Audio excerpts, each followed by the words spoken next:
Olá, boa tarde a todos. É um prazer estar com vocês aqui. Sou André Lacerda, do time de relacionamento com investidores da área de infraestrutura. Vamos começar aqui mais um webcast de resultados do PICE. Estamos só esperando aqui alguns minutinhos para estabilizar o número de participantes e já já a gente começa. Está entrando bastante gente, agradeço a presença de todos. Então, mais uma vez, agradeço aí a participação de todos. A gente vai começar o nosso webcast aqui agora. Queria só dar algumas orientações ao longo da apresentação inteira. Nosso módulo de perguntas e respostas, o QIA, está disponível. Vocês podem entrar ali e mandar as perguntas de vocês. E a gente vai endereçar aí ao longo da apresentação. No final, a gente responde todas, tá bom? E, para além disso, hoje e sempre que vocês tiverem qualquer questão, quiserem falar com a gente, vocês podem acessar o nosso site ou mandar um e-mail diretamente para nós no ri.pice11@patra.com. Eu vou escrever aqui depois no chat o e-mail, nosso contato para vocês. Bom, então vamos começar a nossa apresentação. Está aqui com a gente hoje Marcelo Souza, o CIO do fundo aqui, responsável pela nossa vertical de infraestrutura core, e o Marcelo Franco, diretor da área de infraestrutura, responsável pelo dia a dia aí do fundo. Então vou passar a palavra para eles. Vai lá, Marcelo. Maravilha, obrigado, Lacerda. Boa tarde a todos. Muito obrigado pela participação em nosso webcast trimestral. Sempre muito importante, né, a gente ter essa interação com vocês e ter a oportunidade não só de trazer para vocês aqui as atualizações sobre o fundo e sobre os ativos, mas ao mesmo tempo ter a oportunidade de responder a eventuais perguntas que vocês possam ter aqui para nós. Sempre lembrando que esse é um momento para isso, sim, mas como lembrado aqui pelo André Lacerda, a gente também pode estar sempre à disposição de vocês aqui através do nosso time de relações com investidores, nossos e-mails e etc. Tá? Então, de novo, muito obrigado pelo tempo de vocês e pela atenção aqui ao nosso fundo. Tá bom? Bom, temos aqui uma apresentação de atualização, que eu já começo diretamente aqui pelo sumário executivo e depois o Marcelo dá sequência aqui no conteúdo da apresentação.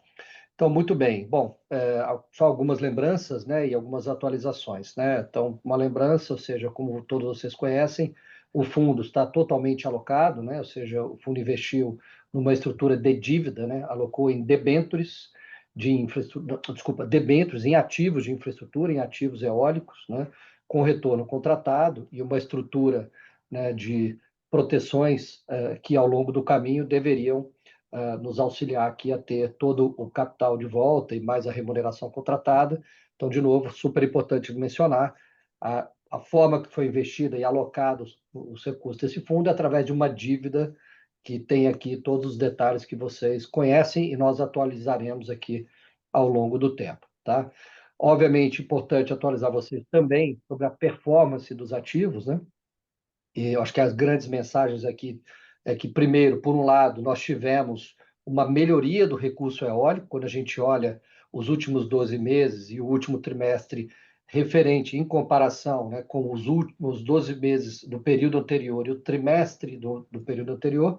Então, essa melhora do recurso eólico traz para a gente uma luz aqui importante, né, de melhoria. Eu acho que o grande tema aqui que acaba levando a performance final dos projetos para um estágio aqui um pouco pior, é um tema sistêmico, um tema setorial, né, que tem afetado não só os nossos projetos, mas todos os projetos de geração renovável, principalmente localizados no Nordeste, que é o tema da restrição involuntária, o tema do curtailment, né, tema esse que no último webcast nós tratamos em mais detalhes aqui com vocês, né, explicando as razões, etc., mas só lembrando, isso é um tema sistêmico, né, uma questão relacionada ao sistema brasileiro, né, a relação oferta e demanda e a capacidade do sistema de absorver a energia dos parques, e obviamente isso hoje está numa condição não ideal, todos os parques de renováveis sofrendo com isso, então é um tema que a gente está monitorando bem de perto, né? Então, apesar do recurso eólico ter melhorado, que levaria a uma geração não só no trimestre, em comparação ao trimestre anterior, mas também nos últimos 12 meses, em comparação com os 12 meses anteriores, levaria a uma geração melhor. Mas o curtailment fez com que isso não acontecesse, por conta dessas restrições aqui que a gente está mencionando, tema que a gente está monitorando bem de perto, não só nós aqui no fundo, mas o sistema elétrico como um todo. Muita coisa está acontecendo aqui, então a gente precisa monitorar com muita calma e muita proximidade para que a gente possa trazer para vocês as informações mais adequadas, né? Não só do que está acontecendo agora, mas das perspectivas para frente. Isso tem gerado uma incerteza, é importante mencionar, mas a gente vai falar um pouco mais sobre isso ao longo da apresentação. Lembrando a vocês, né? Ou seja, o fundo já distribuiu aproximadamente 200 milhões de reais desde o seu início, ou seja, 26,2 reais por cota. Em fevereiro desse ano distribuímos 0,40, né? 40 centavos, cumprindo o guidance que tínhamos indicado no período anterior, né? Que nesse caso aqui foi de 1,45. E olhando aqui para frente, né? A distribuição de agosto de 2025 ela está reafirmada, né? 0,50, ou seja, 50 centavos por cota, que serão distribuídos agora em agosto. O Marcelo vai dar um pouco mais de detalhe. E olhando para frente, né, no período até 2027, temos lá, através dos mecanismos de proteção, obviamente tem aqui o tema do curtailment no curto prazo, que a gente precisa monitorar, mas através dos mecanismos de proteção, vislumbramos aqui, principalmente em 2027, 15 a 20 reais por cota de recebimento, né, lá daquela amortização antecipada contratada no âmbito da dívida. Tá? Então, acho que é importante a gente também lembrar vocês aqui desse aspecto. Tá bom? Bom, com isso, passo a palavra para o Marcelo, para que ele possa discorrer aqui sobre a apresentação como um todo, e eu volto no final. Por favor, Marcelo. Obrigado. Queria agradecer a todos por estar conosco aqui no nosso webcast, e queria aproveitar para dar uma atualização aqui mais ampla sobre o fundo, os ativos e a performance no último trimestre, né? A ideia dessa página aqui é só a gente recapitular um pouco o formato do investimento que o PICE fez, né? Que são em 3 projetos eólicos, 2 localizados no Ceará, um localizado na região do Rio Grande do Norte, né? Que somados eles têm uma capacidade instalada de 488 megawatts nesses 3 clusters. Tá? Como o Marcelo mencionou, né, o instrumento foi feito via o investimento foi feito via um instrumento de debênture mezanino, que foi desembolsado em 2021, né? E o PICE, ele, além de ter distribuído já aproximadamente R$ 26 por cota para os seus investidores, o saldo dessas debêntures agora já está em R$ 125 por cota, né? Então, quando a gente olha a valorização total das cotas do PICE desde o início do fundo até hoje, né, contando aquilo que a gente já distribuiu e aquilo que a gente tem a receber, tem uma rentabilidade acumulada aí de aproximadamente 50%. Tá? Então, o investidor que investiu em uma cota do PICE por R$ 100 em 2021 recebeu R$ 26 por cota de lá até hoje e ainda tem um adicional de R$ 25 por cota que soma esses R$ 125 por cota que a gente mencionou, que é o saldo das nossas debêntures. Tá? Características importantes aqui do instrumento de dívida do PICE, né, é que o PICE tem senioridade na estrutura de capital com relação aos acionistas, né, e por isso recebe prioritariamente todos os fluxos de caixa dos projetos que são recebidos das diversas SPS de cada um dos clusters, né? O retorno estabelecido para o PICE é um retorno contratado, né, que hoje ele tem um retorno bruto de IPCA mais 7,5%. A gente conta com um pacote de garantias que tem uma série de instrumentos que provém proteções adicionais para o PIS, que a gente vai falar um pouco delas, um pouco mais no detalhe nas páginas subsequentes, e dá ao PIS o direito de governança nos projetos, né, no sentido de que a gente participa ativamente da gestão desses projetos, e a gente consegue acompanhar muito de perto o que está acontecendo com esses ativos. Tá? Passando para a próxima página, a gente queria dar um pouco mais de detalhe de como é que foi, então, a performance do ponto de vista de geração de energia do projeto no último trimestre e também ao longo dos últimos 24 meses aqui, que é como a gente mostra no gráfico dessa página, tá? Então, o resumo é o seguinte, então, nos últimos 12 meses, tá, houve uma melhora na disponibilidade de recurso eólico, tá, tanto nos últimos 12 meses, quanto também no último trimestre agora, primeiro TRI de 2025, quando a gente compara com esses mesmos períodos dos anos anteriores, tá?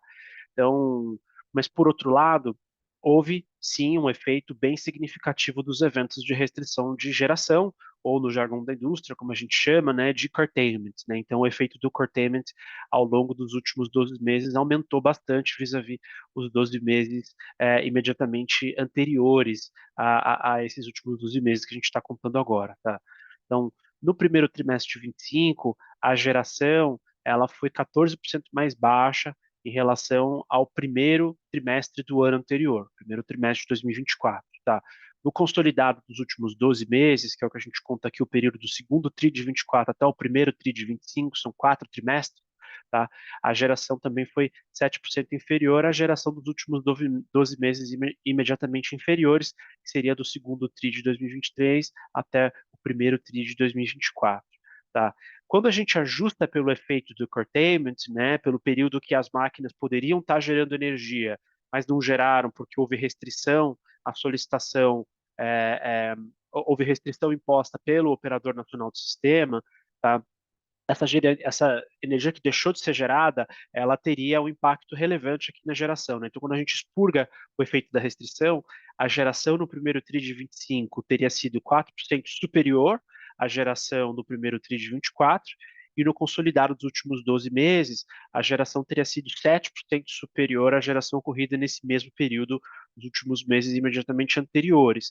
Isso muito decorrente também da melhor disponibilidade de recurso eólico nesse período agora, né? Quando a gente olha do ponto de vista do P equivalente, né, se a gente olha para os últimos 12 meses agora, se não tivesse tido o curtailment, a geração teria sido de P57, né, contra uma geração de P74 nos últimos meses anteriores, né? Então, se não fosse pelo curtailment, a gente estaria muito próximo daquilo que seria já a nossa expectativa de longo prazo, tá? É, do ponto de vista da disponibilidade técnica, né, que é a qualidade da operação das turbinas, os projetos tiveram uma disponibilidade adequada ao longo dos últimos 12 meses, atingindo uma disponibilidade de 97% nesses últimos 12 meses, de segundo TRI de 24 até o primeiro TRI de 25, que está bem em linha aqui com o que a gente espera, que é que fique flutuando entre 96 e 98. Tá? E um ponto importante que a gente gosta sempre de relembrar é que esses ativos eles estão 100% contratados do ponto de vista da venda de energia, né? Os contratos de venda de energia não possuem penalidade por conta de uma geração abaixo do esperado, o que eventualmente em outros geradores ou em outros contratos isso pode acontecer. Isso aqui não é uma penalidade que ocorre aqui para os contratos dos projetos em que o PIC investiu, tá? Então, aqui dentro do contexto dos projetos do PICE, os off-takers, né, ou os compradores da energia que esses ativos geram, eles compram a energia que for gerada, sendo ela maior ou menor. Tá? Passando para a próxima página, a gente queria dar também mais algumas atualizações aqui que ocorreram ao longo do último TRI e dos últimos 12 meses também, tá?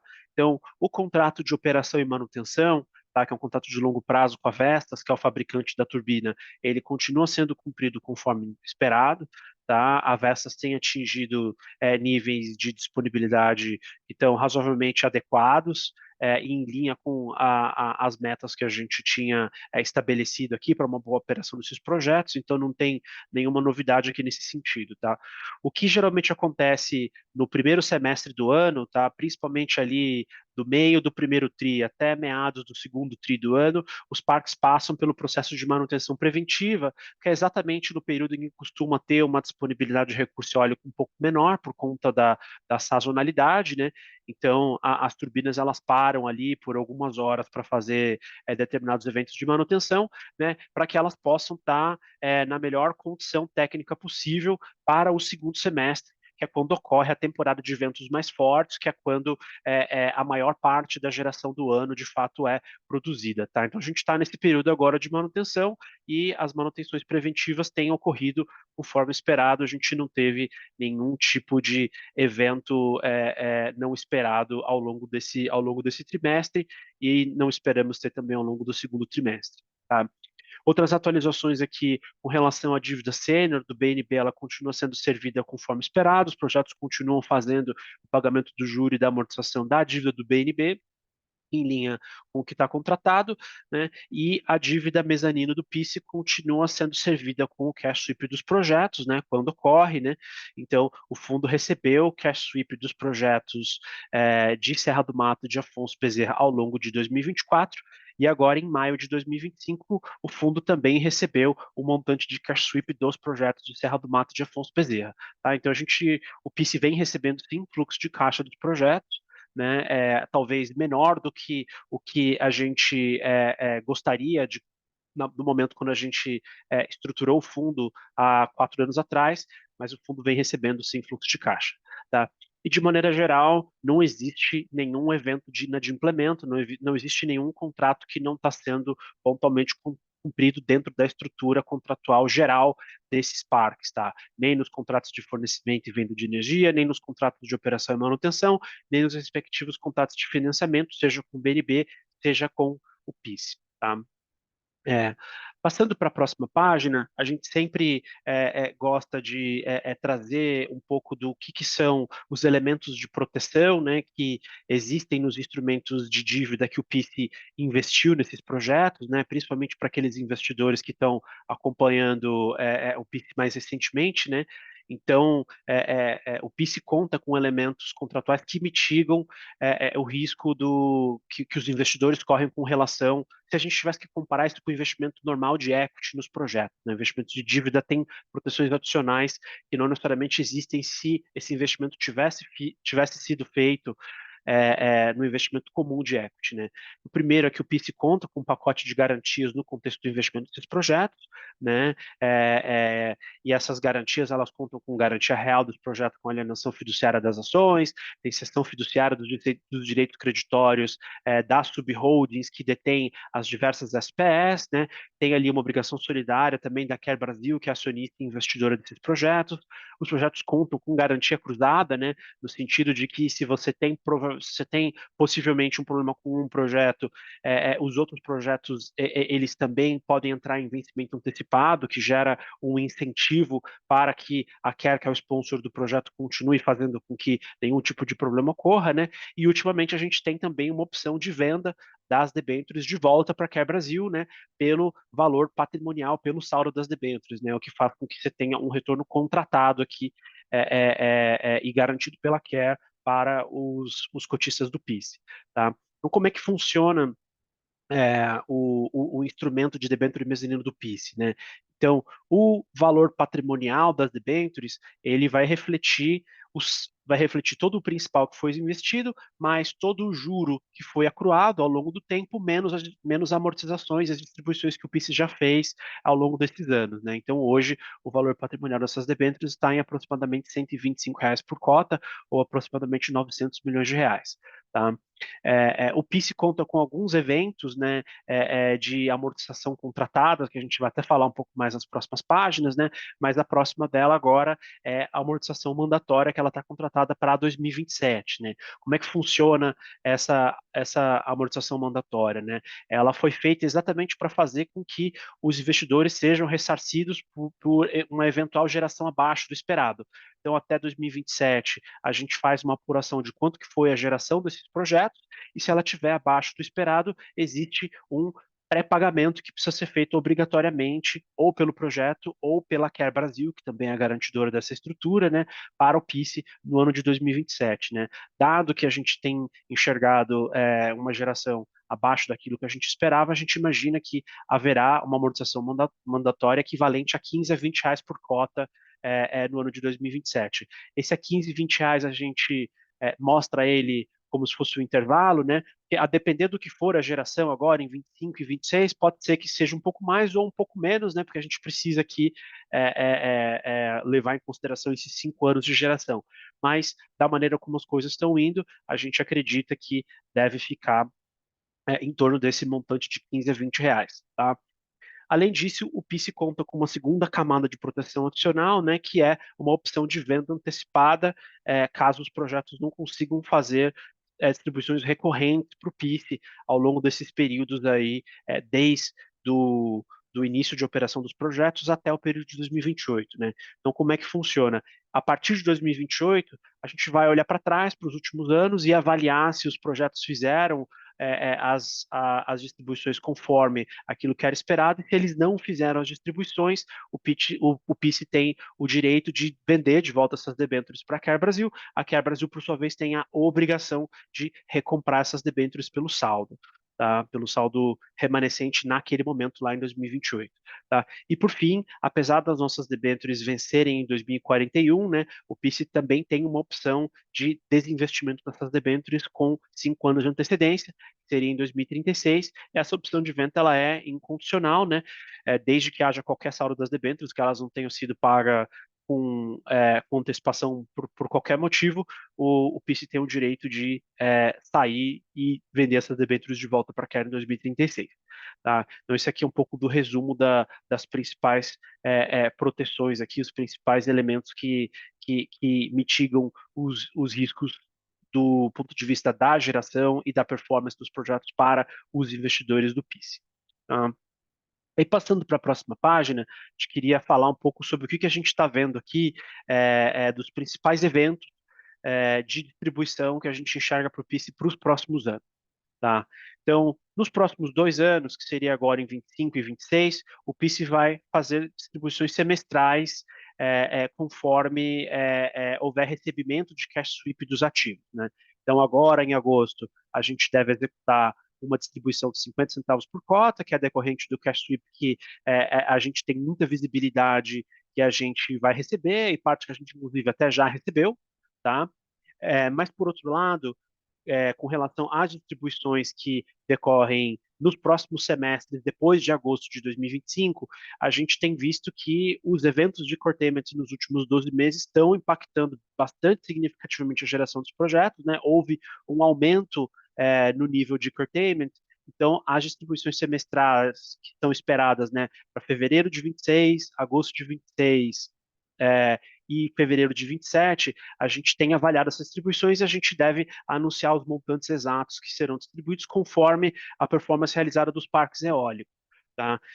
Inicialmente, a gente tinha indicado que essas distribuições elas ocorreriam num valor de R$ 1 a R$ 3 por cota por ano. Tá? A gente acredita que essas distribuições elas devem ocorrer na medida que os eventos de curtailment eles não piorem, né? Ou que os eventos de curtailment tenham pelo menos alguma estabilização. Mas como os eventos de curtailment, pelo menos no curto prazo, têm sido bastante significativos, a gente quer avaliar o montante exato das distribuições conforme a geração de fato ocorrer. Tá? Em 2027, aí sim a gente tem uma amortização que ela é obrigatória e o montante dela é muito mais visível, né? Porque mesmo que a geração dos próximos 2 anos seja muito boa, ainda assim haverá um montante bem significativo de amortização obrigatória que necessariamente precisa ser feito pela Care Brasil. E que precisa ser pago para o PIS, e esse montante a gente estima ele entre 15 a 20 reais por cota. Tá? A apuração desses montantes ocorre mais ou menos no meio do ano de 2027, então a gente imagina que o pagamento vai ser feito no segundo semestre de 2027 com relação a essa distribuição extraordinária. Tá? A partir de 28 até 2032, o PIS tem o potencial direito de venda das debêntures que hoje são carregadas no balanço do fundo. Né? A gente acredita que tem uma probabilidade bastante razoável de que o PIS tenha o direito de exercer o direito de venda de pelo menos uma das debêntures, tá? E isso se confirmando, o PIS deve fazer uma distribuição do montante que vai ser recebido com relação à venda dessa debênture de 50 a 70 reais por cota. Tá? E aí, finalmente, em 2036, né, o PIS também tem o direito de desinvestir das debêntures que tiverem ainda no balanço do fundo naquele momento, né, e a Care Brasil, obviamente, tem a obrigação de recomprar essas debêntures pelo valor de face, né, e a gente imagina que a venda dessas debêntures proporcionaria uma distribuição de mais de R$ 100 por cota para os investidores lá em 2036. Tá? Então, a maneira da gente olhar aqui, talvez, para os eventos de distribuição do PIS é como se a gente tivesse um conjunto aqui quase que de 3 NTNBs mescladas dentro de um fundo só. Né? Então, você tem um primeiro montante relevante, né, que ocorre em 2027, depois um segundo montante bem relevante que deve ocorrer em 2028 e depois um montante final muito significativo que ocorre em 2036. Tá? Passando agora para a próxima página, a gente tem aqui um pouco da atualização de como é que fica o retorno esperado para um cotista que adquire uma cota do PIS agora. A gente usou como database aqui a data de 30 de maio. Tá? Então, a cota do PIS tem sido negociada no mercado secundário no valor entre R$ 36 a R$ 38 por cota. Tá? Então, isso significa que para o investidor que adquire essa cota, o retorno esperado para esse investimento acima de IPCA mais 20. Tá? E para os investidores do IPO, né, como os investidores do IPO do fundo eles entraram no início do fundo, eles vão aproveitar do retorno que está contratado no contexto das debêntures do fundo, que era de IPCA mais 7,5% de retorno bruto, descontados aí os custos de emissão do fundo e os custos recorrentes do fundo. Esse retorno líquido fica de IPCA mais 6 para os investidores do IPO. Lembrando que o retorno para os investidores do IPO ele não é afetado pelos diferentes cenários de geração, né, pelo fato de que a debenture ela acaba sendo acruada e sempre sendo reinvestida na taxa de retorno bruto de IPCA mais 7,5. Para os investidores que estão entrando na cota agora, né, como eles estão entrando com um desconto muito significativo com relação ao valor patrimonial, né? Lembrando que o valor da cota agora está em R$ 36 a R$ 38, o valor patrimonial da cota é 125, então tem um desconto bem significativo aqui, né? Eventualmente, você ter uma geração um pouco mais baixa faz com que você tenha uma duration um pouquinho mais longa, isso faz com que o retorno seja um pouco mais baixo, caso a geração venha um pouco abaixo do esperado, mas ainda assim um nível de retorno bastante significativo, bastante acima dos benchmarks de mercado que a gente tem visto com relação à própria NTNB ou as debêntures de infraestrutura que são negociadas no mercado secundário ou até os outros FIPs de infraestrutura que são negociados em bolsa também. Tá? Então, dito isso, acho que essas são as principais mensagens que eu queria aqui dividir com vocês com relação à atualização. Eu vou passar a palavra de volta aqui para o Marcelo para as considerações finais e, na sequência, a gente pode endereçar as perguntas que vocês tiverem enviado aqui no chat. Ótimo, Marcelo. Muito obrigado. Bom, pessoal, percorremos aqui a apresentação, né? Assim, acho que as principais mensagens aqui, num resumo, né? Recapitulando. A performance dos ativos ela está sendo afetada hoje basicamente por conta do curtailment. Não fosse o curtailment, a gente estaria vendo uma melhoria na geração e, portanto, nas receitas, né? Então, acho que é um tema que a gente precisa monitorar de perto, é um tema sistêmico, já explicamos, né? Afeta todo o sistema elétrico brasileiro. Então, é um tema que a gente precisa monitorar com calma para poder trazer para vocês aqui mais elementos. Como vários de vocês já ouviram, esse é um tema que está não só sendo judicializado, mas tem uma força-tarefa envolvendo o Ministério, ANEEL, agentes, né, como um todo, para buscar uma solução que não dependa dessa judicialização, dado que é um tema crítico, né? Então, estamos monitorando isso aqui de perto. Sobre as distribuições, né, que, como mencionamos, né, sobre as projeções, precisamos monitorar aqui o curtailment, mas, importante mencionar, fizemos a amortização, a distribuição, desculpe, de 40 centavos por cota em 25 e faremos a distribuição de 50 centavos por cota agora em agosto. Acho que é importante lembrar. E lembrando também que, a despeito desse tema da geração, do curtailment, etc., nós temos uma estrutura de dívida, né, que tem elementos de proteção com o retorno contratado e que, portanto, tem um evento importante de antecipação, né, de antecipação de amortização, vamos chamar assim, que acontecerá em 2027, né, o Marcelo discorreu por ele aqui, portanto, nós acreditamos que, dada essa proteção e as demais, que, né, o retorno de longo prazo deve ser mantido aqui para essa estrutura, né, conforme contratado desde o início. Então, acho que essas são as principais mensagens. Uma lembrança para vocês, que eu acho que isso aqui, na linha da transparência, do que a gente tem conversado, né, desde março de 2024, ou seja, um pouco mais de um ano atrás, o Pátria não está cobrando, né, a taxa de gestão. Essa taxa está sendo diferida para o momento dos eventos de liquidez, né, que começam, como já mencionamos, aqui a vir em 2027. Obviamente, isso aqui gera um alinhamento e mostra para vocês também o esforço do gestor para que a gente, ou seja, esteja alinhado com os investidores, né? Então, de uma forma geral, isso é o que a gente gostaria de atualizar vocês, tá? E eu acho que aqui agora a gente pode abrir para perguntas e respostas que vocês eventualmente tenham, né? Vamos aqui acompanhar o botão do Q&A. Legal. Marcelo, vou pegar algumas aqui, tá?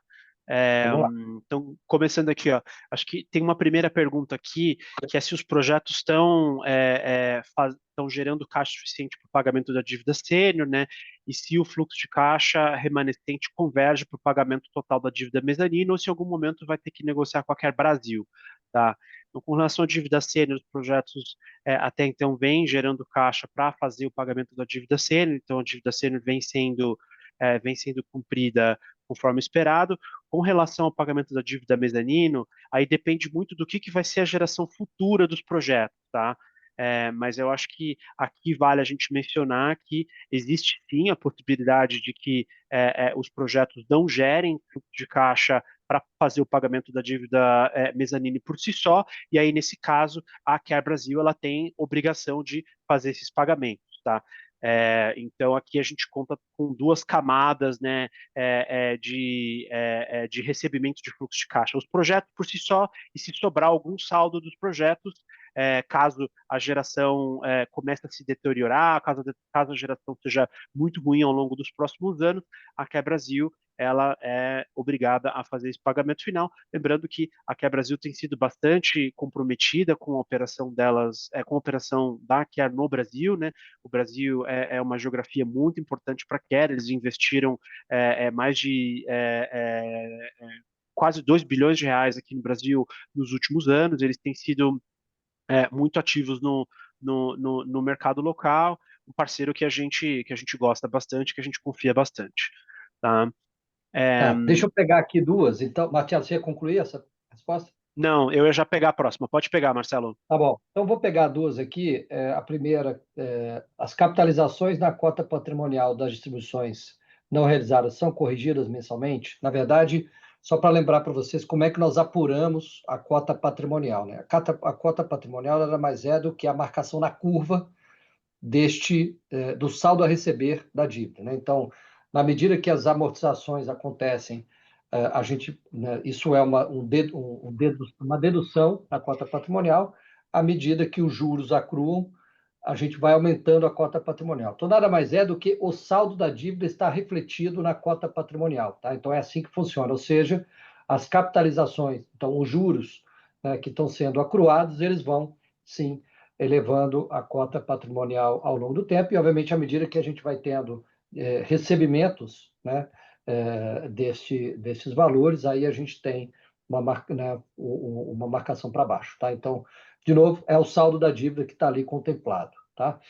E até o momento, qual o valor em reais por cota já foi amortizado do principal? Então, como nós mencionamos, né, até agora nós pagamos algo como R$ 26 por cota, sumindo aqui que esse ativo, né, esse fundo foi lançado na cota 100, então amortizamos aqui aproximadamente 26% do principal e temos a receber, como já mencionamos, o saldo remanescente da dívida aqui dentro do valor atual.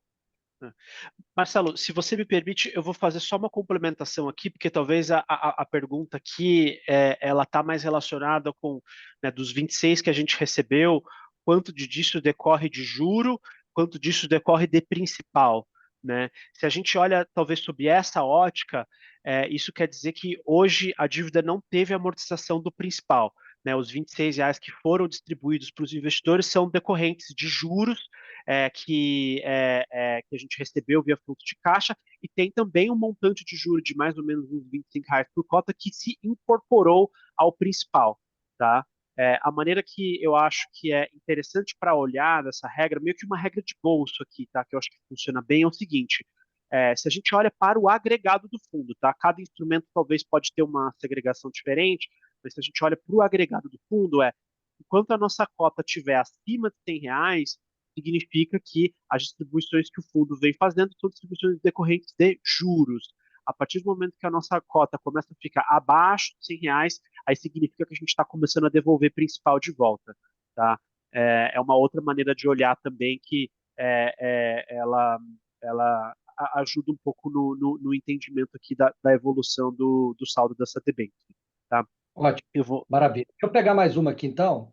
Qual é o entendimento dos senhores quanto a como está a situação do curtailment, como o curtailment irá evoluir nos próximos 12 a 24 meses? Eu acho que hoje, se a gente tiver que elencar na ordem de prioridades um grande tema, um grande assunto, problema, né, no setor elétrico brasileiro, é o curtailment, né? Acho que isso está na agenda de todos os geradores, está na agenda do regulador e está na agenda do Ministério. É um tema complexo, tá? Como explicamos no último webcast, ele tem tem várias razões, mas duas principais. Uma é a confiabilidade elétrica, ou seja, a qualidade e a infraestrutura de transmissão é capaz ou não de receber aquela quantidade de energia vis-à-vis, né, ao que os geradores estão capazes de gerar, e ao mesmo tempo você tem um outro aspecto que é o tema da restrição energética, né, que é você vê tem momentos do dia ou, né, determinados períodos que você está gerando mais energia do que aquela região pode consumir. Então, para não ter uma sobrecarga, você tem que desligar os projetos também. Então, isso nada mais é do que um tema que afeta o setor como um todo, né? Hoje, quem está pagando essa conta são os geradores, né? E a pergunta de como tem que vir a solução disso, né? Tem solução que tem que passar por reforço no sistema de transmissão, que está sendo feito, tem toda uma questão, uma discussão sendo feita de como é que essa conta tem que acontecer. É do gerador, só do gerador, o sistema tem que resolver sim, não e como, né? Então, parte dessa conta tem que ser paga pelo consumidor, sim ou não. Essa discussão está acontecendo, ela é bastante relevante, o suficiente para ter uma mobilização grande de todos os agentes que eu acabei de mencionar. Qual é a solução final? Difícil saber, mas precisaremos ter uma solução de forma a ter. O pior de tudo é a incerteza, né? A incerteza leva a uma situação muito complexa para os projetos, né? E até mesmo para contratar projetos futuros. Se o Brasil precisar contratar novos projetos de geração, como isso vai acontecer, né? Então, eu diria que, para a pergunta aqui, dentro dos próximos 12 a 24 meses, sim, deveríamos ter uma solução que realmente deixe claro como que o curtailment deverá ser tratado e como que ele será eliminado, ou, vamos dizer assim, como que a conta vai ser paga, tá? Então, isso que a gente espera, porque aí os agentes incorporam isso, né, em suas análises, em seus resultados, etc., e dali para frente você não tem mais a incerteza. Se a pergunta para mim vier também do lado pessoal, Marcelo, é o gerador que tem que pagar toda essa conta? A minha resposta é não. Não achamos que o gerador tem que pagar toda essa conta, né? Portanto, tem que ter uma solução que alivie esse impacto para os geradores também, de alguma forma, e, portanto, espera-se que algum ressarcimento, alguma compensação, algum tipo de melhoria para a situação dos geradores aconteça ao longo desses 12 a 24 meses, mas, como mencionei, é um assunto complexo, demanda uma conjunção grande de agentes aqui para que essa solução seja alcançada. Vou até pegar o gancho aqui de outra pergunta, que é como é que andam as discussões com a CARE com relação ao curtailment, né? A gente tem estado muito próximo deles nesse sentido, né? Inclusive acompanhando todas as evoluções que acontecem do ponto de vista regulatório, a mobilização que está sendo feita entre todos os geradores. A CARE, obviamente, também está participando desse grupo de geradores que tem trabalhado junto ao Ministério de Minas e Energia e à ANEEL para que uma solução seja encontrada para o tema do curtailment, né? Então a gente tem tido discussões produtivas com eles com relação a esse tema e eles estão tomando todas as ações para que esse efeito seja mitigado ao máximo, até porque, né, eles de certa forma estão até mais impactados do que a gente, né? Porque bem ou mal a gente ainda tem a prioridade no recebimento de fluxo de caixa, né? Para eles é mais complicado ainda, então eles estão muito incentivados a procurar soluções viáveis para o caso do curtailment. Tá? Tá. Tem uma Eu outra pegando dúvida aqui. aqui. Vai lá, Marcelo. Eu só pegar uma rapidinho aqui, que é a opção de venda final. A pergunta é: se a opção de venda final será pelo valor de face, como ficará os juros acruados e que não serão amortizados, tá? Quando a gente se refere ao valor de face, ele inclui todo o saldo das debêntures naquele momento, que inclui o principal, mais todo e qualquer juros que tiver sido acruado e não pago naquele momento. Então, vamos supor que no momento da nossa put, a gente tem um saldo de equivalente de R$ 150 por cota, esse é o montante que a gente tem que receber, tá? Quando a gente fala que é R$ 100 por cota lá em 2036, é porque essa é a nossa estimativa do quanto que vai ser lá na frente, muito por conta pelo fato de que a gente vai ter recebido muito fluxo de caixa nos anos anteriores, a gente vai estar mais ou menos próximo de R$ 100 por cota, mas isso não quer dizer que não tem nenhum tipo de juro que a gente perde nesse momento da put, tá? A gente não, a nossa put, ela não dá o direito de vender de volta pelo montante inicial que a gente desembolsou. Pelo contrário, é pelo montante que a gente desembolsou, mais todo e qualquer juro que tiver sido acruado naquele momento, de modo que a gente tenha o retorno, que o fundo obtenha o retorno que está contratado na escritura daquela debênture. Isso. Aí, uma outra pergunta. Contratualmente, a CARE pode contestar o fato de que as distribuições estão menores, não por geração, e sim por curtailment, e não honrar os pagamentos contratuais? A resposta é não, né? Os contratos são muito claros que, ou seja, os pagamentos e as proteções contratuais têm que acontecer, independente da razão pela qual elas não aconteceram, né? Se eventualmente acontecer, que é o que a gente estima que deve acontecer aqui para 2027, onde tem esse primeiro evento vamos chamar assim, de proteção, de mecanismo de proteção aqui para o nosso instrumento de dívida. Tem uma outra pergunta aqui que ela fala o seguinte: se a governança negociada permite que os projetos possam pedir recuperação judicial, ou se o PIR, né, o FIPE, pode evitar ou vetar esse eventual pedido. Tá? Com relação a isso, a gente não tem um veto objetivo com relação à recuperação judicial. Tá? Mas, para os projetos, não é tão benéfico executar a recuperação judicial. Por quê?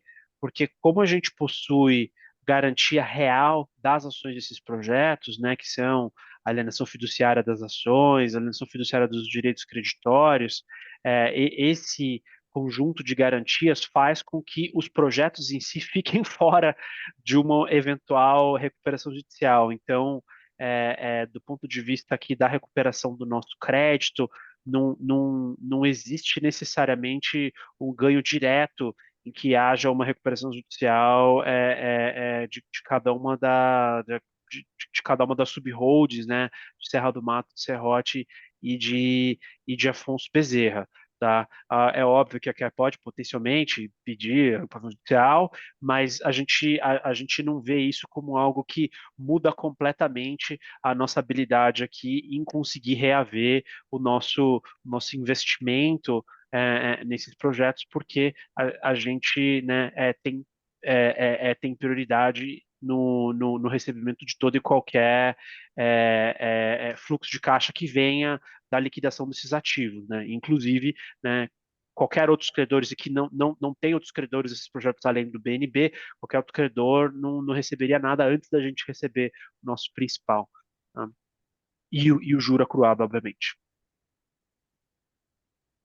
Quer pegar essa última aí, Martiano?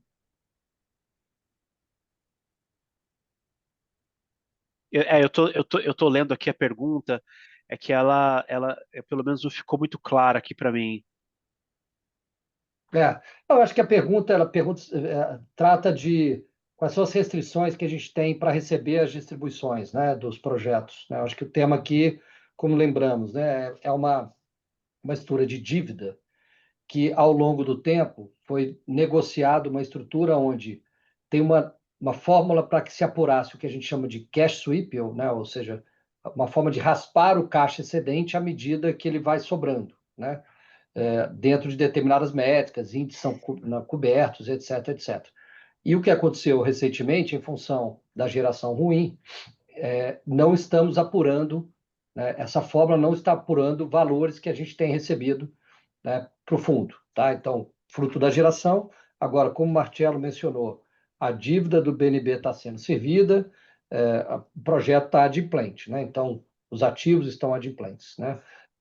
Então, o grande tema aqui, enquanto esse caixa não vem, a gente tem que monitorar a geração, monitorar o curtailment, na esperança de que essas coisas melhorem e possamos vir a receber caixa através dessa forma. Então, por isso que mencionamos que não tem nenhuma inadimplência, né, com relação mesmo ao fundo ou qualquer outra dívida, mas eu acho que o grande tema, como já mencionamos, ou seja, a gente daqui a pouco vai começar a ver os mecanismos de proteção dessa dívida sendo executados, e mencionamos o primeiro, que deve acontecer em 2027, que é essa amortização antecipada de R$ 15 a R$ 20 por cota que estamos aqui aguardando ali naquele momento. Tá?